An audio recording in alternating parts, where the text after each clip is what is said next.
মুহূর্তে মাঝ আকাশে মৃত্যুর আতঙ্ক। কক্সবাজার থেকে ঢাকার উদ্দেশ্যে উড্ডয়ন করা বিমান বাংলাদেশ এয়ারলাইন্সের BG-436 একটি ফ্লাইট শুক্রবার দুপুর 1:20 মিনিটে মাঝ আকাশে চরম বিপদের মুখে পড়ে।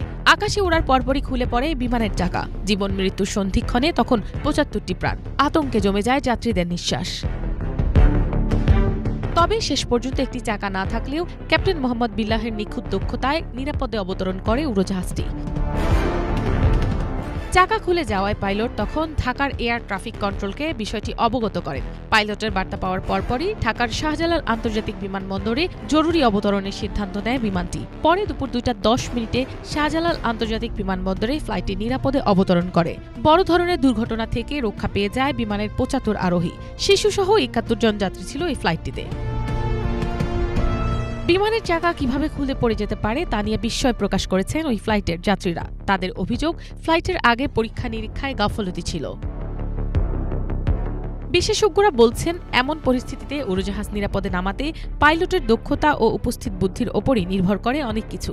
অনেক সময় এক পাশের চাকা ক্ষতিগ্রস্ত হলে অবতরণ করতে গেলে উড়োজাহাজ কাত হয়ে রানওয়ে থেকে ছিটকে পড়তে পারে। তাই পাইলটকে নির্ধারিত গতিতে সুনির্দিষ্ট কোণে উড়োজাহাজকে রানওয়েতে নামাতে হয়, যাতে ভারসাম্য হারিয়ে বড় ধরনের দুর্ঘটনা না ঘটে।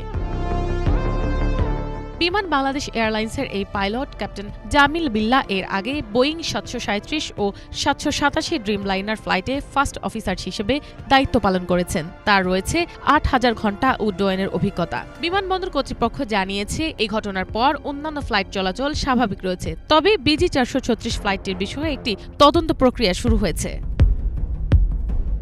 মিনালা দিবা, বাংলা ভিশন, ঢাকা।